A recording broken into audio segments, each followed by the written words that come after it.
Magandang araw mga ka-Pede Range. Sasagutin natin yung katanungan ng isang viewer natin na yan. Kung paano daw mag-ferment ng sapal ng nyug. Napakasimple lang, napakadali lang gawin. Ito, tara, papakita ko. Ang kailangan lang natin ay, yan, sapal ng niyog. Naka-ready na yan. Molasses. Lagayan na malinis. Yan, timba, malinis yan. Nilinis ko na yan. Tapos takip na plastic.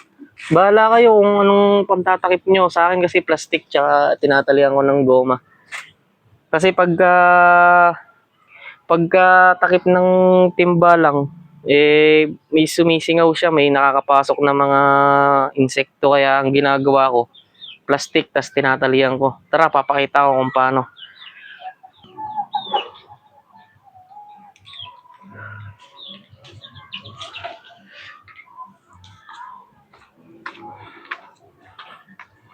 Ganito lang. Ganito lang kasimple mag-ferment ng sapal ng nyug. Ipapakita ko. Ang kailangan lang natin gawin, lagyan natin to ng molasses. Tapos, haluin natin siya hanggang sa malagyan lahat ng sapal ng nyug. Yan. Walang tamang tansya nito. Ang ginagawa ko lang hanggang makita ko lang na nalagyan lahat ng sapal ng nyug. Tapos alisin niyo yung mga panis na, yung gantong kulay, mga may kulay itim-itim na. Ako inaalis ko yan kasi baka masira yung fermentation natin dyan. Kasi panis na yun eh. Yan. Alisin lang natin yan, okay na. Wala naman na.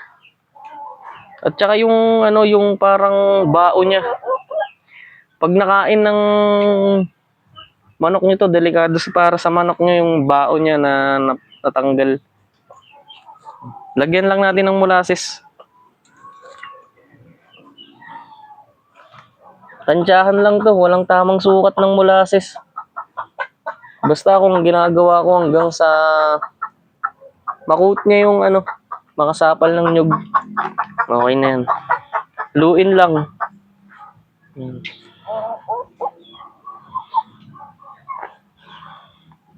Luin lang natin.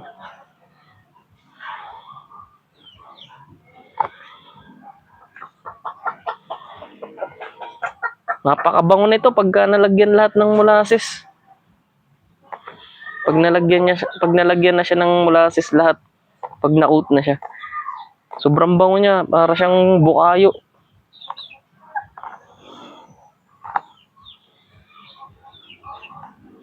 Yan.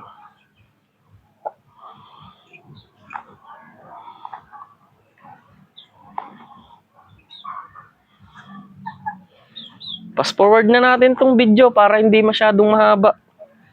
Papakita ko pagka okay na, pagtapos na siyang malagyan lahat ng molasses. Cut na lang natin tong video. Okay na mga ka-Pede Range, nahalo ko na. Gantong itsurang gusto nating mangyari sa kanya. Yan. Pakita ko.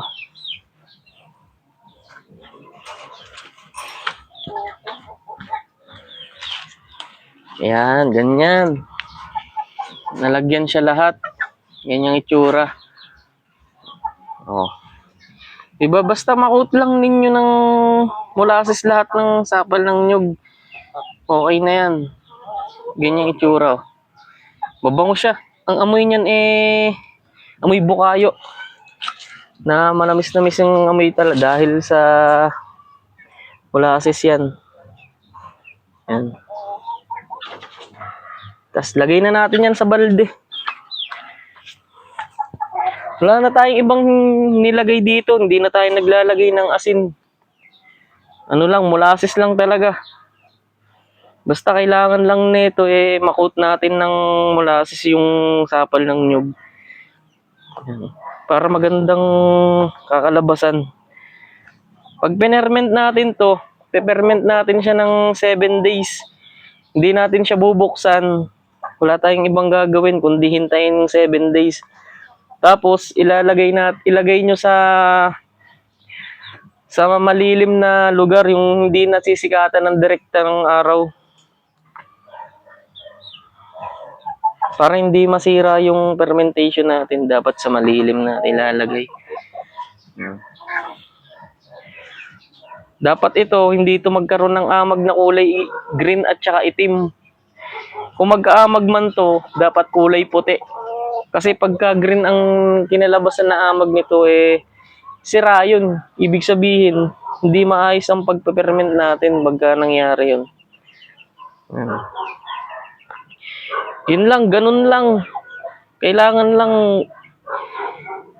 lang maayos yung paggagawa natin, malinis yung paglalagyan natin, hindi natin lalagay sa direktang nasisikatan ng araw para hindi masira yung fermentation. Yan.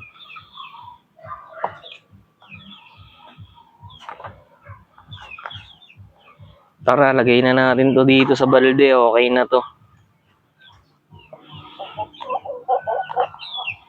Yan. Diba? Ang bango ng amoy. Manamis-namis. Amoy bukayo. Alam niyo yung amoy ng bukayo, di ba? Matamis yung amoy nun. Ganun yung amoy niya. Yan.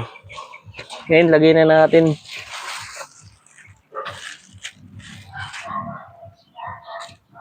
Lagay na natin dito sa balde. Yan. Malinis na to, itong balde na to.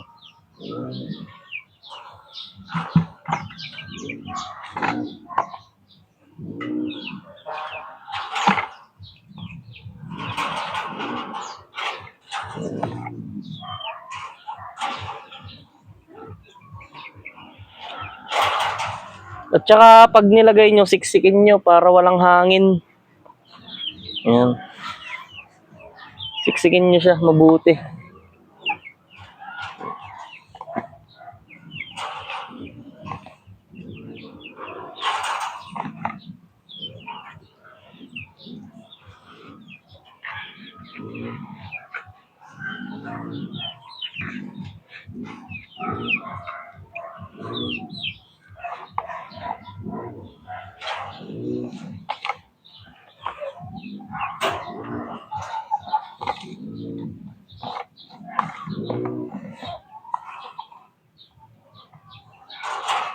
Ayan.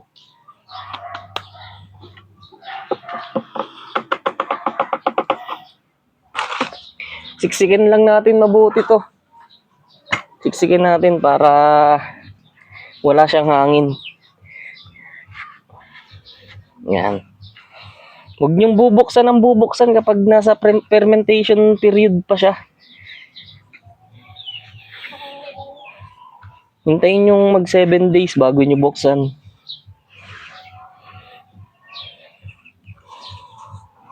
Bango. Saka natin takpan ng pwede naman takip ng balde, tapos lagyan nyo rin ng plastic para siguradong walang makakapasok na insekto. Ako ganyan ginagawa ko, plastic tapos nalagyan ko ng goma. Yan. Kasi ang goma, humihigpit yan ng humihigpit eh.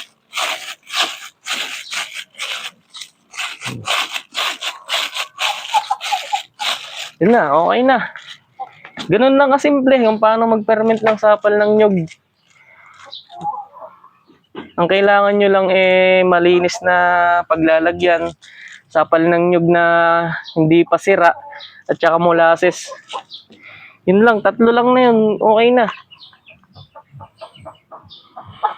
Shoutout sa nagtanong ng kung paano mag-ferment ng sapal ng nyog. Sana nasagot ko yung katanungan mo. At saka nasa iyo kung gagayahin mo tong proseso na ginawa ko. At saka marami namang nagtuturo dyan kung paano mag-ferment ng sapal ng nyog, dahon ng madre de agua. Marami namang nagtuturo dyan. Pero kasi ako, gantong ginagawa ko. Gantong proseso, magandang resulta sa aking mga manok. Kaya lagi ganito na ang ginagawa ko. Hanggang dito na lang mga Pede Range. Kung nagustuhan mo tong gantong video, baka pwedeng pa-subscribe naman sa channel ko. Tsaka paki-like and share naman. Mag-comment ka na rin kung anong prosesong ginagawa nyo para pag-usapan na natin sa comment section. Hanggang dito na lang mga Pwede Range.